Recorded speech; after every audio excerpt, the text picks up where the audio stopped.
Good afternoon, everyone. This is Nithin Ramachandra from the Anna Hour Sports Show. This is episode 940. I'm joined by a really special guest. His name is Leonard Marshall, two-time Super Bowl champ, two-time Pro Bowl.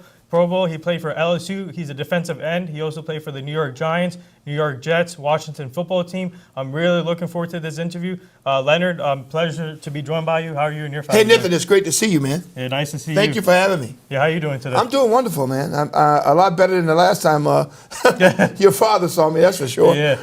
So I just want to say thank you for joining the show. It's You're truly an quite honor. welcome. We finally made this happen. Obviously, two-time Super Bowl champ. But I want to start off with your childhood growing up. Obviously, you grew up in Franklin, Louisiana. Yes, I did. So what was that like for you growing up there? And obviously, you stayed close to home to play with LSU. But when did you get interested in playing football? And who would you say your biggest role model was? Wow, Nithin, that's a great question. I think all of it starts with where I was born and raised, Nithin. I was born and raised at probably the southernmost point of the United States, 6 miles from the Gulf of Mexico, a little sugarcane town called Franklin, Louisiana. It was founded by Benjamin Franklin, believe it or not, and in the 1800s. And basically, it was a sugar town. And now that I've been researching my family tree and my legacy, I am third generation removed from slavery. Okay. My father was second generation. His father was first generation, and Henry Marshall. His grandfather, Henry Marshall, and his father, Isaiah Marshall, was second generation. So, to be able to play a kid's game for a king's ransom, Nithin, is a dream come true. My thing when I was a kid was I didn't want to do what my dad did. Right. I wanted a better life for myself. I wanted to give my parents a better life. And I thought that by me getting myself to college, I could do that. Now, the only way for me to really get to college at the time was I had to get scholarship. Right. Whether it was in academia or combined academia and sports, by any means necessary, my goal and mission in life was to get myself to college. Now, at 9 years old, when you get interested in playing football or you get interested in playing sports, you don't know what's going to happen. No, yeah. So what happened was I was drawn in by a gentleman by the name of Wallace Francis. And Wallace Francis came from my hometown. And Wallace was teammate of O.J. Simpson in Buffalo with the Buffalo Bills. Oh, wow. So when Wallace would come home to visit, I would make it my business to go around the corner to make sure that Wallace saw me and we threw the ball. Wow.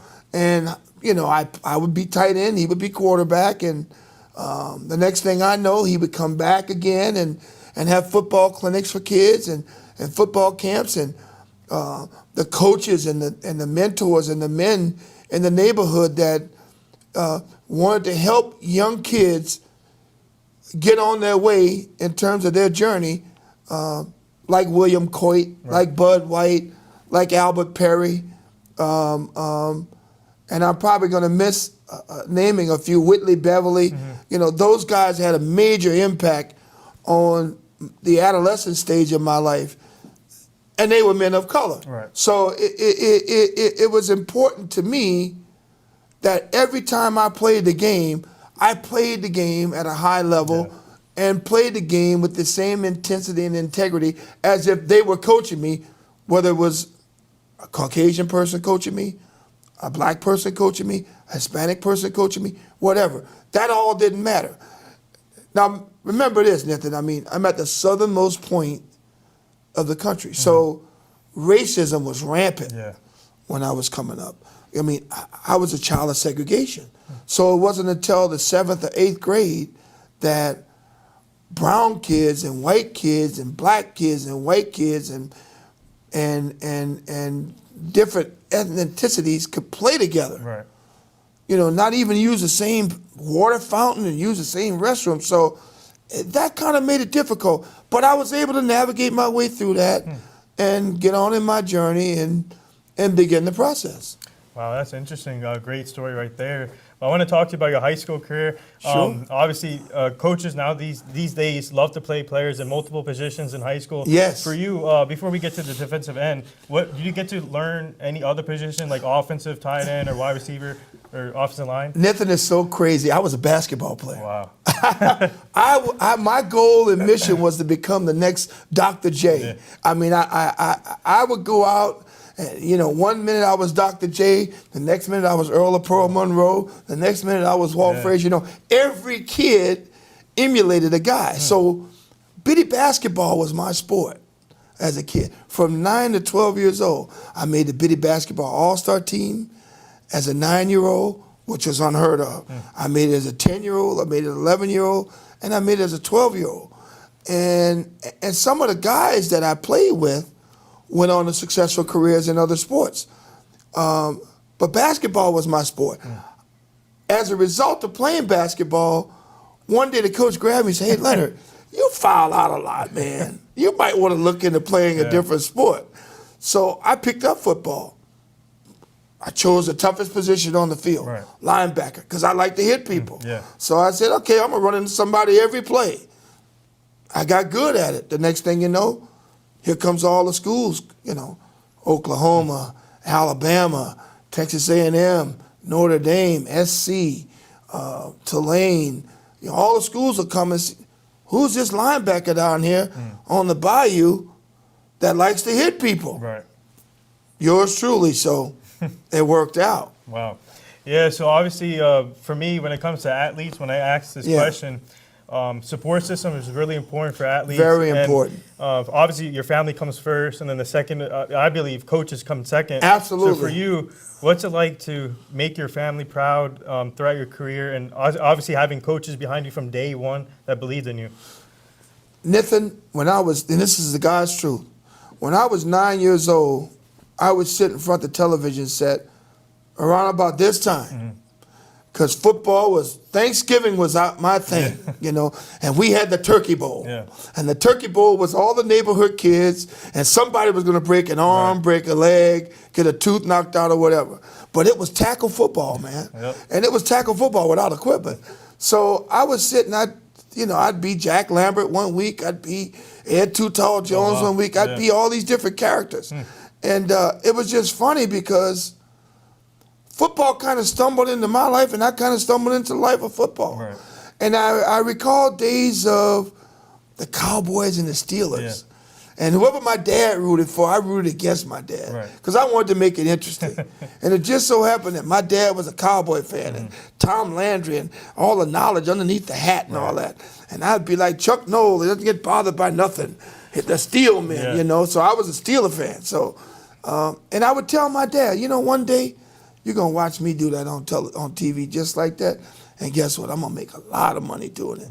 And my father would laugh at me. And I said, I'm telling you the truth. You think I'm kidding you? So here we are. Here we are. Here we are. So tell our fans about your college recruitment process. Obviously, the recruiting process is obviously different now and from back then. And obviously, how many offers did you get coming out of high school? And what made you choose LSU? What made me choose? First of all, let me start with the first part of that question. I had multiple offers. I had multiple offers from, you name it. I had Barry Switzer visit me. I had Bear Bryant visit me. Oh, wow. I had Larry Smith from Tulane and USC visit me. I had Eric Parcells from Notre Dame visit me. I went to Texas A&M to see Jackie Sherrill. I went to Norman, Oklahoma to see Barry Switzer and Lucius Selman. And as a matter of fact, my roommate on my trip to go and visit the University of Oklahoma was a running back that was a Hall of Famer by the name of Eric Dickerson. And so, for me at 17 years old, this stuff doesn't faze you. What phases you is I'm going to have a chance to go to college. I'm going to have a chance to do something my father didn't do. I'm not going to end up swinging a hammer for a living. I'm going to use my brain, I'm going to use my brawn, and I'm going to make money from doing it. Now, I'm going to enjoy what I'm doing, which is kind of different than what my father did, what his father did, and what his father's father did. So for me, again, to get a chance to play a kid's game for a king's ransom for as long as I wanted to, man, I'm blessed. I'm blessed. And obviously, you chose LSU. And how great was it just to play in your hometown, be close with your family? Your friends and family could come to the game too. So how excited was that for you? It was a big deal for me, Nathan, because you know, the one thing I had a problem with playing for Oklahoma was how was I going to get my mom to come see me play? From where I lived, it was a 2, maybe 3 plane trip to get to Norman, Oklahoma. Now, they could have sent the private jet to get her, but you know, I don't think that was in the cards at the time. So that had a big factor in why I chose LSU. I think the fact that there were 3 guys from my high school playing at LSU, and there was a guy before that had a lot of success at LSU, had a big impact on my decision. And I saw my pathway now getting wider and better into the next phase of my life because I could see myself leaving LSU and going from big college football to, you know, the NFL, perhaps. You know, most kids from where I grew up chose historical black colleges to go to. You know, you got the number 1 and number 2 school probably in the country in Grambling and Southern, you know, right there in the state of Louisiana. But I just felt like I wanted to play on TV. I wanted to give my friends and everybody else a chance to watch me work on TV. So, again, a blessing. So what was it? All right, so your LSU career, what was it like wearing the yellow, white jerseys, saying LSU on the helmet, playing in front of those fans? Obviously, the atmosphere is one of the best, in my opinion, there in college football. And you're obviously playing in front of your family and friends. But what is it like playing in the SEC against top-level competition like Alabama, Georgia, Florida? You got teams like that. Nathan, my first visit to LSU played Indiana. And Lee Corso, who you see on ESPN, he was the coach at Indiana. And there's 81,000 people in the stadium. And there's a guy up on the top, and he's got this big bullhorn. He's, let's go get that tiger bait. Dude, I got the chills when I saw that. I said, I got to have this. This has got to be me. So, you know, after my freshman year, you know, after my incoming football season, you know, I get a chance now to experience that. We're playing at University of Southern California. 91,000 people in Tiger Stadium in Death Valley. I'd never seen that many people in my life. Keep in mind, now my high school, 730 people at a game on a Friday night. So, again, you don't want to talk about impactful, but it helped me get ready for, again, the next level in my life, which is the National Football League and thousands of people in stadiums, thousands of people. So I got to ask you, what was the battles like against Alabama? Because I think LSU and Alabama, when they battle each other, it's competitive, hard-spirited. So what was that battles against Alabama? The battles against Alabama were great. I mean, my freshman year, they beat us 6-0 in the mud. My junior year, my sophomore year, I'm trying to remember. My sophomore year, I think it was a hard-fought game, but I think they shut us out 14-0. My junior year, we got beat, but my senior year, Nathan, we put it on them. My senior year, they were the number either 1, 2, 3, or 4 in the country. And they got a chance to see us, and we had just beat the number 1 team in the country in the University of Florida, convincingly, 27-3. And I knocked 2 of their quarterbacks out, we knocked their running back out the game. We got the number 1 defense in the country at LSU, and we go to Alabama and into Tuscaloosa. And I mean, we put it on them, Nathan. Matter of fact, you can see that game on YouTube. We really put it on them, Nathan. And old number 97 was right there in the thick of it. So before we get to your NFL draft experience, I want to ask you, what would you say your best moment was as an LSU player, or best experience was, best game? My best game, Nathan, my best experience at LSU was the day I signed the scholarship. Because, I'm going to join Lyman White, Gregory Bowser, Michael Johnson. I'm going to play in the back steps of Clinton Burrell. Again, these kids grew up and came from my hometown. I'm going to play for a guy by the name of Len LeBlanc, who was one of the greatest LSU Tigers ever, was on the 58 championship team. All the guys, all the attorneys and doctors and folks that had gone to LSU that came from my hometown, they were all in support of what I wanted to do. And it was just a huge thing for me to go out there and represent Franklin. Right. My little sugarcane town, man. And to do my thing like that. So it was a big deal for me. I think going into Tuscaloosa with Jerry Stovall, the 10 guys I had on defense, the 11 guys I had on offense, and the football team that we had in my senior year, knowing that we should have been and could have been one of the best in the country, playing with that group of guys was the best thing that ever happened to me and was probably my greatest moment at LSU. Wow. I think the greatest football game, there were two games that were really good for me. One, the Tangerine Bowl as a freshman, because it gave me a taste of what it was like to win.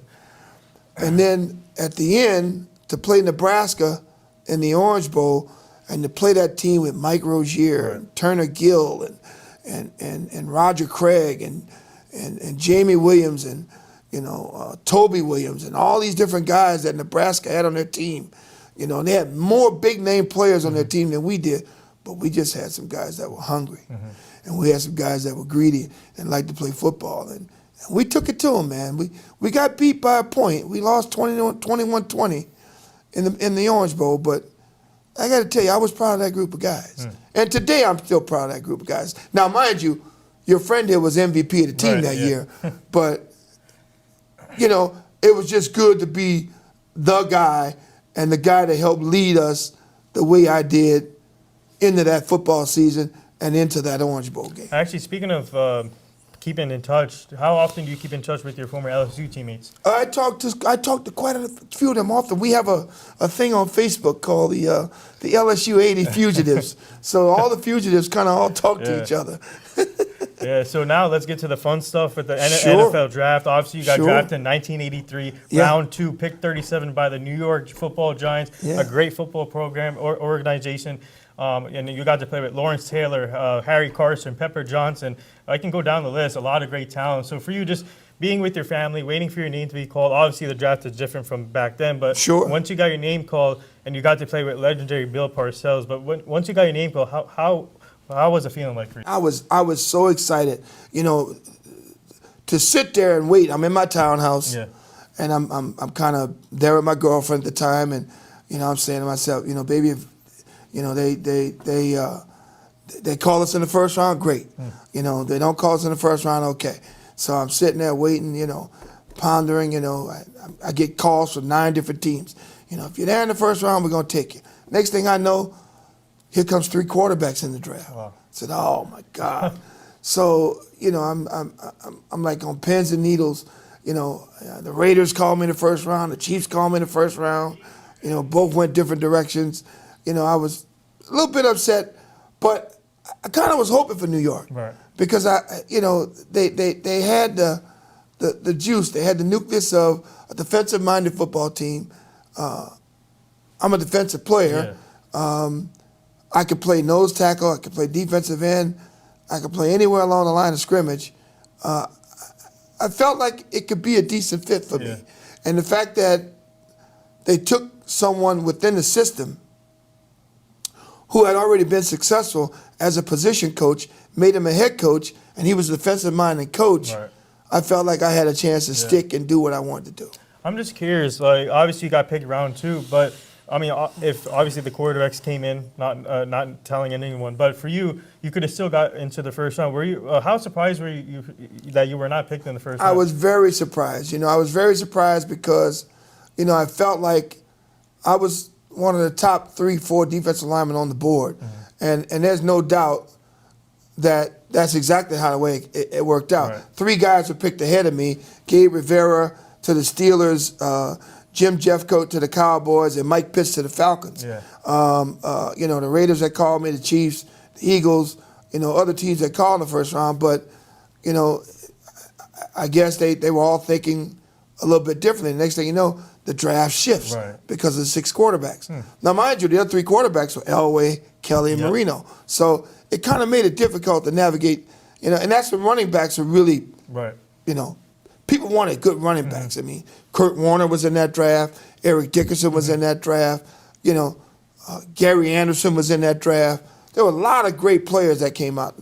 Probably the best draft in the history of pro football. Wow. But I kind of felt like I got lucky by coming to New York. Yeah. So once you got drafted by New York, what was the first thing you did with your family? I grabbed my parents and the whole family, and we went to the Forest Restaurant, which is a little restaurant in Franklin, and I fed everybody. Wow. Yeah.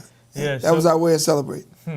Yeah, so once you got to the team and for the rookie mini camp, training camp, what was it like seeing players like Lawrence Taylor, Harry Carson, Pepper Johnson? I can go down the list, but and also Carl Banks. You can't forget about him. But what was it like seeing playing with players like that? Well, when I first joined the team, Lawrence and Harry were established. Yeah. And I'll never forget when they gave me a choice of where I wanted my locker. I chose a locker right next to Lawrence. So when you walk through the locker room door, it was Harry's locker, Lawrence's locker, and my locker. Right. And it just so happened that the 3 of us played right opposite each other, and we were thick as thieves our whole career. I do a lot of stuff now with Harry Carson. Yeah. I do some things with Lawrence Taylor, and we're still thick as thieves. Yeah, so obviously being a defensive end, your defense was stacked that year, or throughout the years, I should say. So what was it like playing on the defense, and what do you and the other teams fearing for you guys? Well, winning 7 NFC titles, with the same group of guys and playing a decade in the same uniform and next to those guys was amazing. So I can honestly tell you, we won 2 Super Bowls in 1986 and 1990, but those teams could have won 4 Super Bowls. Yeah. To be honest with you, I thought that my team in '89 was probably as good, if not better, than the '86 team. It's just that we came up short against the Rams, and we lose a game that we shouldn't have really lost. '90 we win it all. '91 we come back, and we don't have our coach. Right. But we have the same exact football team. We just don't have Bill Parcells, and we don't have Bill Belichick. So I felt like, along the way, that the teams I played on early on, and into the '90s, was as good, if not better, than a whole host of teams in the NFL. Right. Yeah. So speaking of Lawrence Taylor, obviously you got your locker next to him. So Yeah. what piece of advice did he give you as a rookie coming in for your rookie season? Well, the one thing I'll tell you is that when I first came to the team, one of the first things that Lawrence did was he embraced me as a friend. I came up here with a U-Haul with all my stuff in it from college. Right. He let me park my U-Haul at his house. We went to training camp. Once we broke camp, I went and got the U-Haul and took it and moved all my stuff in an apartment. And so he was a real good friend, and we maintained a solid friendship all throughout my career. I didn't live my life on the edge, but I understood who he was, and he understood who I was, and we respected each other. And that was the beauty of the friendship and the relationship we have today. Lawrence is a great man, great father, great football player, great business person, and a spirited guy. And I don't think I could have asked for 2 better guys than Harry Carson and Lawrence Taylor to not only dress next to, but to play opposite of, and spend a decade with in the New York Giant uniform. Yeah, so you mentioned 2 coaches, in my opinion, 2 of the GOATs, Bill Parcells and Bill Belichick. What was it like playing underneath them? Obviously, Bill Parcells being there for 7 years, you being there for 9 years, but what was it like just learning from Bill Parcells and Bill Belichick? Well, again, two guys with 2 different theories, and 2 guys yet one and the same. So, Parcells was a guy who was into toughness. Parcells his demand for toughness, and toughness was first, integrity in football was second. Right. Bill Belichick was integrity in football combined with toughness and athletic ability. Like I tell people all the time, I think before it's all said and done, the name on that Lombardi trophy will be the Belichick Award and no longer the Lombardi Award, because I think the guy's going to end up, with 7 to 10 Super Bowl wins underneath his belt. He's just that much of a genius of a football coach and a leader of men. He knows how to get the most out of men. He learned a lot from Bill Parcells in terms of being a head football coach and learning how to get the most out of men. But integrity in football, I give Bill Belichick the hands up. So obviously you won 2 Super Bowls there in New York. So what was that like? Take us to the first Super Bowl run with that team, and what was the message that Bill Parcells gave you that year? The greatest message that Bill Parcells could give us as a football team in '86 was, this is the reason why you lift all them weights. Yeah. This is the reason why you run all them wind sprints. How you jump all day long out of the stadium and do all that stuff. And you do all that stuff to get ready to play for opportunities like this. So when you get a chance to play for an opportunity like this, you don't want to leave, any indecisiveness or any indecision on your part or any other person's part. You want to leave the game knowing that you did your best, you gave it your best, and you want to make history. Right.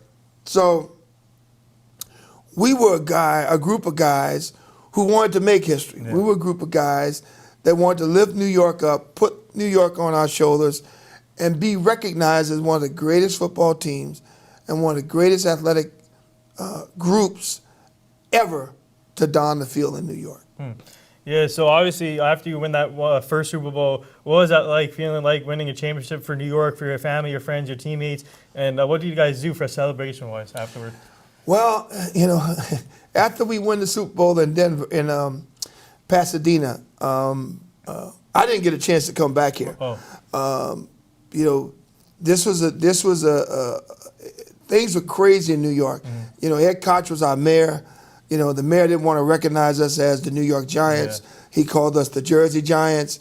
They didn't want to give us a ticket tape parade. American Express put up $5 million to give us a parade. Wow. Koch declined the money.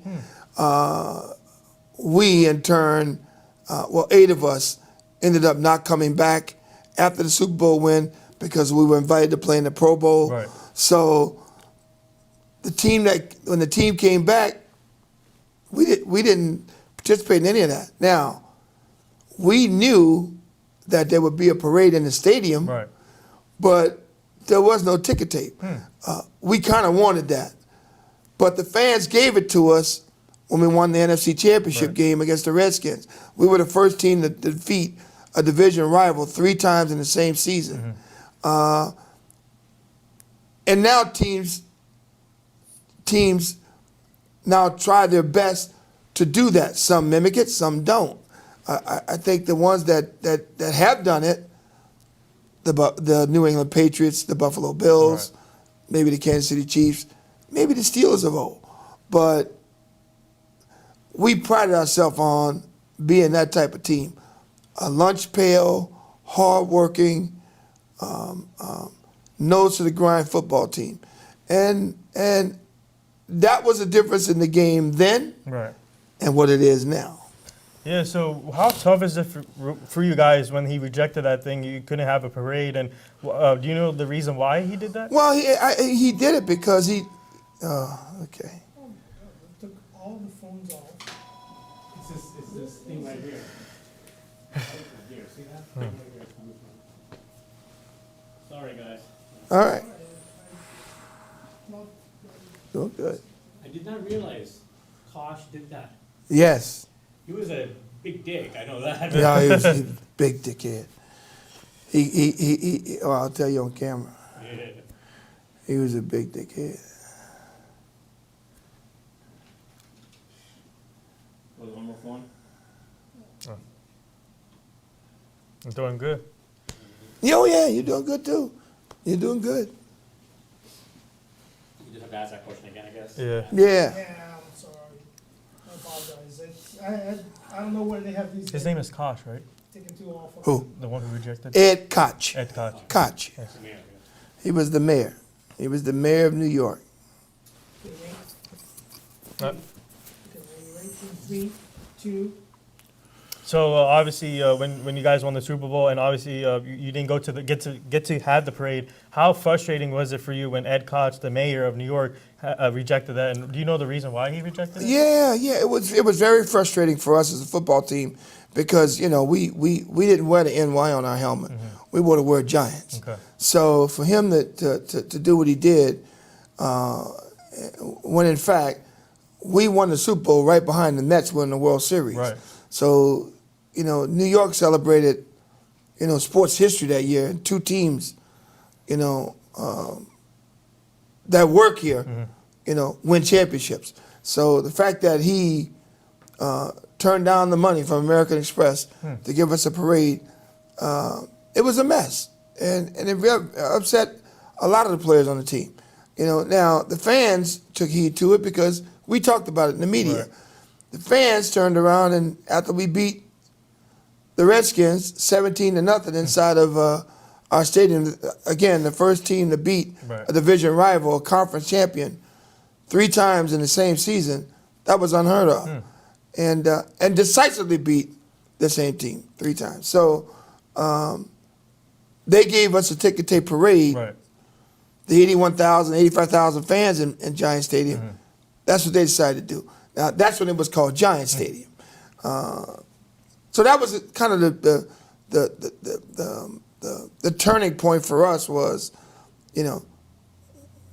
we have these people now on our side. Right. They come here every week hoping to see the best in us. We have to deliver the best regardless. And that was the beauty behind when a team was a team and not a team of pieces, Yeah.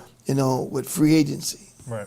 So take us to the second Super Bowl run now. Obviously, after you win that Super Bowl, some teams, some players say it's always tough to win the second one because you have that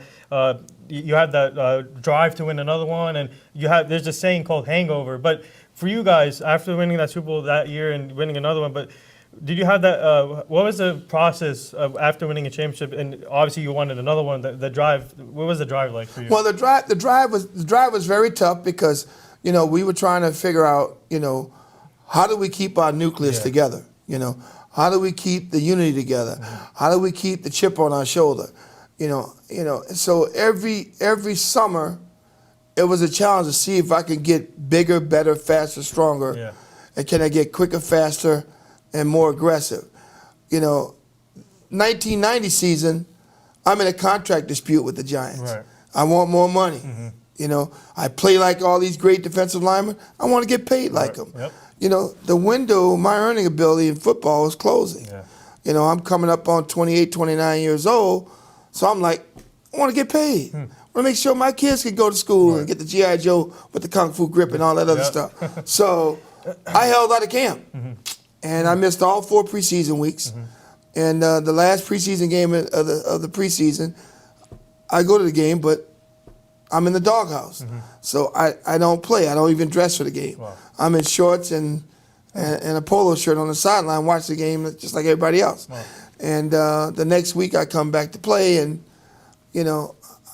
I knew we were going to be good, but I also knew that if we didn't have a pass rush, we weren't going to be successful. Right. And 90% of our pass rush held out of training camp. Wow. Because Lawrence Taylor and I both Held did up. not go to training camp. Okay. We both didn't go to training camp. Wow. So we don't return to play till the first week of the season. And that's against the Philadelphia Eagles. So we were both like kind of looking at each other in the locker room trying to figure this out, And now and it just so happened that, we play at such a high level. Right. We're so competitive that the fire that both of us had as players ignited our football team and helped the guys get, okay, let's get to business. They're back, let's get to business. So. Yeah, so tell our fans about the second Super Bowl run, and what was that feeling like when you got another ring with that team, with the Giants? I think the biggest thing for us as a football team was when Lawrence and I rejoined the team, and we started stacking up wins. Right. We get the 3 wins, then we get the 6 wins, then we get the 9 wins. Then the 10th game of the season, we go in and we beat. I believe I forget who it was, but we beat a team that they thought we were going to lose to, and then we go in the Candlestick. Right. Now, all we heard all summer long was how great the 49ers were, and everybody else was horrible. Now, mind you, they won the Super Bowl in '88. They won the Super Bowl in '89. They were looking at this thing called three-peat. Wow. They were looking to be the first team to repeat as champ 3 times in a row. Well, guess what?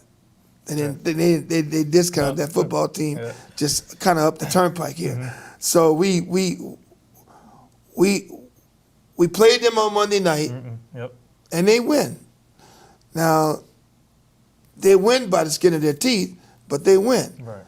So we, in turn, turn around after the game's over, and we all left Candlestick Park with a bad taste in our mouth. And everybody was pissed off. Wow. It was so bad that guys weren't even kind of talking to each other. We were just that mad at each other. But we leave there 10-1. We said to ourselves as a football team, if we get a chance to see this team again in the playoffs, I promise you the outcome's be a lot different. The outcome's going to be a lot different. So that's why the second championship was so special, because we went into Candlestick Park against all odds, and we physically destroyed their will to compete in their park. I knock out their quarterback. We beat up their running backs. We beat up their wide receivers. Offensively, as a football team, we overpowered their defensive line. We did everything a football team had to do to win a game, and we win a game on 5 field goals. Wow. Ooh. On 5 field goals. So that was like the thing that made the second championship so special, because we did it as a team. Yeah. So obviously, after you win that second championship, did you guys get to have the ticker tape parade that No, year? we didn't. No? We didn't. And you know what? I don't know the story behind that one. I can't remember that far back. But no, we didn't have a ticker tape parade. But I tell you, I do recall the fans having a celebration. Yeah. Okay. And I do recall attending a celebration.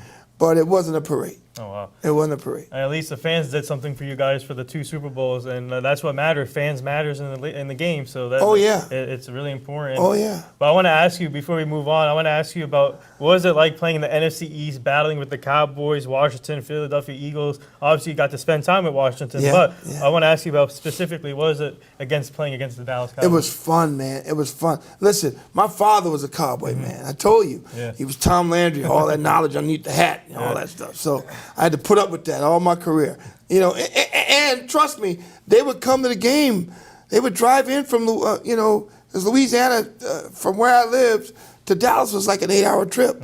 So they would drive in or fly into the game when we played in Dallas. And I still had to put up with that crap. So so it was a big deal for us to always show up, play hard against them, play hard against the Saints, and play well, play to win. So. Yeah, so for you, Leonard, how tough is it for you leaving the Giants, who you won 2 Super Bowls with? They drafted you, and how tough is it leaving the team? Obviously, NFL is a business; a lot of movement goes around. But you Absolutely. went to you stayed home. Stayed close. You went to the New York Jets afterwards. Well, at that point, Nathan, again, it was about taking care of myself and my family. So at the end of my career, I was thinking about that part of it. What am I going to do when the cheering stops? So I got to have a plan. He who fails to plan plans to fail. So my plan was go to the Jets, play well. I'm still in the Northeast. I'm in the biggest media capital city in the country. If I win here, I would have won for both organizations in the greatest sports city in the world, New York. So it just was unfortunate that I didn't win, and I ended up breaking my arm as a Jet, which kind of led to the demise of our chances to win a championship. Because we were a team that was a veteran-oriented team, and the young players that we had on our team really didn't step in and make an impact. And we kind of were hoping for that because, that makes your team. When the young people can play just as good as the vets, that makes your team. We didn't have that nucleus. We had a great head coach in Bruce Coslet. We had a great defensive coordinator in Pete Carroll. We had a great offensive mind calling plays on the other side. But we just didn't have the toughness, the mental and physical toughness as a football team to overcome certain things. And that's what my Giant teams had. My Giant teams had that stuff. They had that juice. So obviously, after playing with the Jets, you ended your career back in the NFC East with the Washington. So take us to that. What was that experience like playing for Washington? Well, playing for Washington was, I felt like a communist because I felt like I had defected and went over to the enemy. But working in D.C. was fun because, I got a chance to wear the same number I wore with the Giants. Mr. Huff, Sam Huff, the legendary linebacker for the New York Giants, who defected from the Giants back then and ended up playing for Washington, unretired his number so I could wear the number for the one season with the Washington Redskins at the time. And so it was fun in doing that, and it was fun in playing in D.C., played with a lot of young guys, played with some older guys, Darryl Green, Monty Coleman, Tony Woods, Ken Harvey, some guys that I really had a lot of respect for and really wanted to help win football games. It's just unfortunate that, we couldn't stay healthy as a team. And we were young. We were old at certain positions on defense but and seasoned, but we were too young on the other side of the ball to really make a difference. So now looking back at your career, legendary career in my opinion, obviously winning 2 Super Bowls, making your family proud, and having coaches that believed in you from day one, how grateful are you to be in this position right now? Oh, I am so blessed. I mean, I like I said, I got a chance to play a kids game for King's Ransom for as long as I wanted to. My life has flourished into something that, folks would dream of. I mean, I've written 2 books. I'm in 3 Hall of Fames.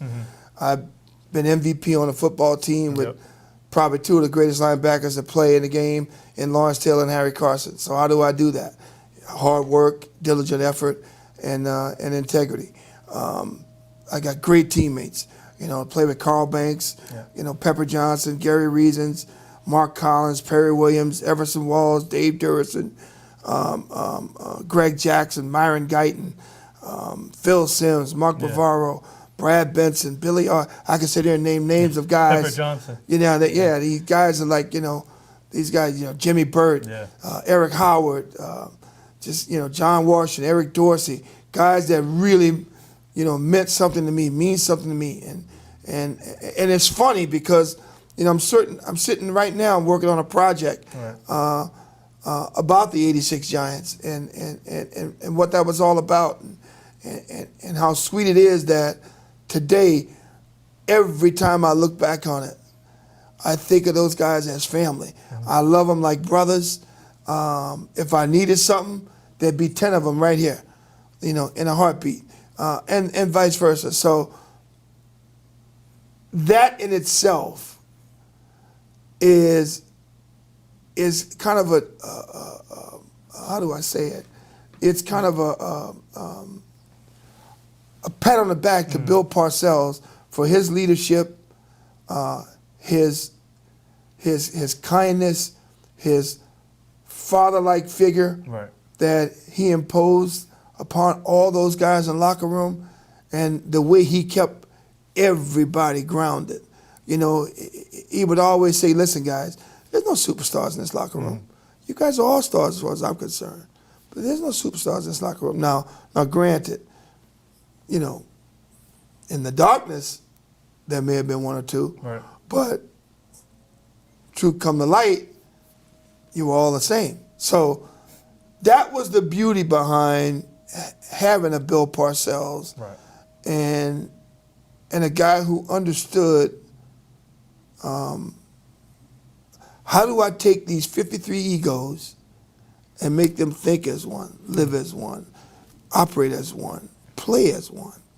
So kudos to him.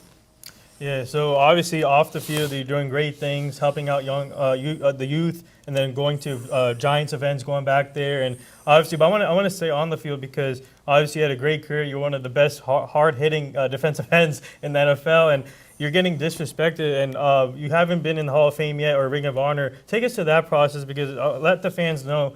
Why haven't you been in the Hall of Fame yet, and also the Giants Ring of Honor? Well, I think one leads to the other. I think that the Ring of Honor thing is a major slap in the face, and I wish I had all the answers to it. I have tens of thousands of pieces of mail from fans and tens of thousands of pieces of mail from guys from other teams around the league who still don't understand it. Yeah. And I think once you become a Ring of Honor member to your team, which I should be, right. I think Canton then recognizes, that this is the next step in terms of a pat on the back for a great and diligent effort as a professional athlete representing that organization. So I think that it's been a slap in the face. I want to believe it had nothing to do with the fact that I was such a proponent during the concussion legacy crisis and the plight of players searching for equality when it comes to head trauma and traumatic brain injury and money for their families. I don't believe that it has as much impact on Canton, but I do believe that it contributes to one kind of contributes to the other. Do I think that one day it will work out? I do. Mm-hmm. I'm optimistic. Yeah. I just hope I'm alive when it happens for my children. Right. Unfortunately, my father didn't get a chance to see it. My mother didn't get a chance to see it. But they did get a chance to see me get into the LSU Hall of Fame, the Louisiana Sports Hall of Fame, the New Jersey Sports Hall of Fame, and so forth and so on. So that was a beautiful thing in itself. And I don't know anything else that I could say or do other than what I did on the field. What I did on the field speaks for itself. Over 700 tackles, over 80 quarterback sacks, third all time in the history of the Giants, top 10 defensive players in Giant history, and that's better than more than half of the players that are in the Ring of Honor. So I think it's an insult. Yeah. What I believe, Leonard Marshall deserves to be in the Hall of Fame and Ring of Honor. So hopefully that happens for you pretty soon, and we're rooting for you. And, thank you. Because, like I said, legendary career, great player. So I want to ask you, though, what's it been like for you going back to these Giants events, obviously with your teammates you still talk to, and even like Stephen Baker, I can name a few. But what's it like just going back there as a former player? Well, it's fun. It's a good chance for us to get together to reminisce about the days of old and talk about the way we did it and the way these kids doing it now. The game is so much different now, Nathan. The game was 3 yards in a cloud of dust back then. Now it's like going to a WWE event. Stuff is blowing up. There's girls in bikinis and stuff on the sideline and pom-poms. Yeah. We didn't have all that stuff. So it's a lot different now. I enjoy going back because the fans remember. Right. And the fans remember because they remember the great teams. Mm-hmm. They also remember the great players, but they remember the great teams. I played on some great teams with some great players and some great coaches. And I think that's the thing that brings me a lot of joy. So before we get to the last two things here, I have a couple of things I pulled off that people don't know about you. Okay. So the first one is you got to be Howard Stern's co-host for 6 years while you were playing in your career. Take us to that process. Oh, well, I tell you, when I wrote the first book called The End of the Line, Michael Levine, who at the time was working for an organization that's now called CAA. CAA was representing people like myself outside the game of football. And so he talked to me about, some marketing effort with my book. Right. And I thought, okay, I'm a young kid, I got a few dollars to write this book, kid from the bayou. I get a chance to tell a little bit of my story, but more about football than my story. Why not? I end up meeting this crazy, hippie, long-haired, rock and roll guy who everyone told me was out of his mind in Howard Stern. And let me tell you something. 6 years later, it's one of the greatest relationships I ever had. Because the guy was just funny. He was slapstick funny. And he would find humor in stuff that many wouldn't find humor in. And I grew to like him. I grew to enjoy doing the show. We would do a show on Monday after the game, and then we'd do a Friday afternoon drive time piece, which we kind of made fun of each other. But we really enjoyed, I think, being around each other and spending that time. And I got to know all of his staff, which was real cool. Jackie Martling is a friend of mine today. Gary Delabate, if I called him up, he'd take my call and we'd go and hang out or whatever. Fred Norris, same situation. Howard, same situation. Robin Quivers, amazing woman. So that's the beauty of, I guess, playing in a city like New York and having the recognition of being a stellar athlete in a city like New York. Yeah, the other thing I found out was you got to do the movie Concussion with Will Smith. You worked on that. And speaking of head trauma, you mentioned that earlier. A lot of concussions are happening now in the league, and a lot of injuries are happening fast. So what was it like for you working on that movie, and how important was it for you especially? Well, I wanted to put myself through the process to really understand the protocol associated with head trauma and recognizing CTE and the impact of traumatic brain injury. And by doing so, I, along with 3 other guys, put myself through a testing process at UCLA. Yeah.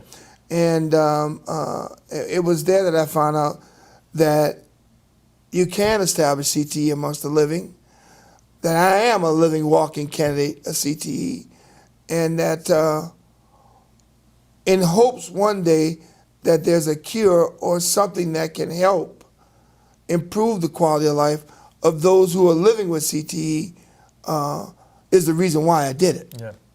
So I want to piggy off from that. Obviously now in this season or NFL season, in this generation, you see players getting injured really quick. Or what can the NFL do, or the commissioner can do to change that so we can prevent concussions from happening or any other injuries from happening? I think the league has done a fairly decent job in terms of protecting guys at the quarterback position, at the wide receiver position, and at the running back position. I think they've kind of gone over the top and taken the fun out of fanfare in watching the game and the big collisions in doing so. But yet, to protect the player, this is what they had to do. So would it have worked during my era? I don't quite know. There was some modified effort of that, but today's game and my game, 2 different games. 2 different games. So I got to ask you this: who's some of your favorite defensive players to watch right now in the league? Wow, I like to watch the real physical, play. I watch the line play. I don't know a lot of their names. I watched a kid play last night that was amazing. I think his name is Chris Jones. He's a defensive lineman from the Chiefs. I watch. There's a couple of defensive linemen that play for. One plays for the Cleveland Browns. I believe his name is Miles Garrett. Miles Garrett. I like to watch him. The Saints have a couple of guys. That Cameron Jordan's a player. I watch the kid from LA from the Rams. Darnold. Aaron Donald. Yeah. Yep, I watch him play. A different player than what I was, but the big, burly, physical guy. I think the game has kind of gone by him. Yeah. I think they want the leaner, quicker, undersized lineman now than the 320-pound brawler that's going to beat you up in the run game and physically abuse you in the pass game. So yeah, let me ask you this. Speaking of smaller, like hybrid type of players, like for example, if you go to the Cowboys, they have a player like Micah Parsons coming out of Penn State. What do you think about him? Well, I think Parsons is a hell of a player. I mean, I take nothing from him. I take nothing from the kid that came out of Clemson a couple of years ago, who's a kind of a tweener like that too. Could have played tight end, could have played linebacker, is a pass rusher, is a kid that plays well in space. Kind of like Carl Banks. Yeah. Always thought Carl was a great player because he could play well in space, and that's what I admired about Carl the most, is he could play well in space. He could cover, he could run, he was athletic, he could jump. So I like watching guys like that. I miss the brawler types like myself. Yeah. The kid Hayward reminds me a little bit of myself from the Steelers. Oh.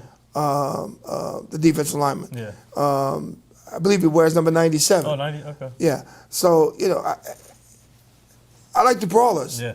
I like the brawlers. But I don't get a chance to see many of them because they're not on teams no more. Right. Unless you play a 3-4, unless you're a really dominating physical front seven, you don't get a chance to see them. So the last few things here, our show is part of this foundation. It's Sure. called the Hugh Jackson Foundation. You know Okay. the former NFL I know coach. Hugh. He's now the offensive coordinator at Tennessee State with Absolutely. Eddie George. We're trying to help him prevent human trafficking, making sure the community stays safe, the kids stay safe. So we'll send you that foundation so you can go check it out. Sure. And we can have you on board. I love to work with him. Yeah. The Leonard A. Marshall Foundation deals with civil and sexual assault on women on college campuses. So I would love to somehow work with him. Okay, yeah, so we'll get that set up with the Hugh Jackson Foundation. And would you like to say anything about your foundation? Well, basically, the Leonard A. Marshall Foundation has been set up and introduced to young people on college campuses domestically, and is to eradicate civil and sexual assault on college campuses. Most of these assaults take place when folks are impaired, either impaired by alcohol or by drugs. And it's unfortunate that it happens, but it happens. Right. And I think it's best that if you can hand out pamphlets, if you can invite kids to know that no means no, or someone who has experienced civil and sexual assault to be able to speak about it, Yeah. to come out and talk about it, and not be afraid. That's the thing that we need the most, is for young people not to be afraid to talk about what happened, what is happening, and how we can prevent it from continuing to happen. So the last thing here, this is the thing I always like to ask at the end for every show. Would you like to say anything to all the nurses, doctors, and all the essential workers right now? Thank you very much for your service. Thank you very much for caring. Thank you very much for taking the risk to save the lives of many Americans. Kudos to you, and may God continue to bless you. Well said, and there you have it. That wraps up episode 940 with two-time Super Bowl champ from the New York Giants, My man. Leonard Marshall. My He man. played for LSU, New York Jets, Washington, and I believe, and everyone, he deserves to be in the Hall of Fame and Ring of Honor, so I hope that happens. But I just want to say thank you for joining the show, and thank you again. Hey, Nathan, much continued success. Thank you. I was happy and honored to be here. And for those that are just tuning in, continue to watch this young man. Yeah. He's got something special. Thank you.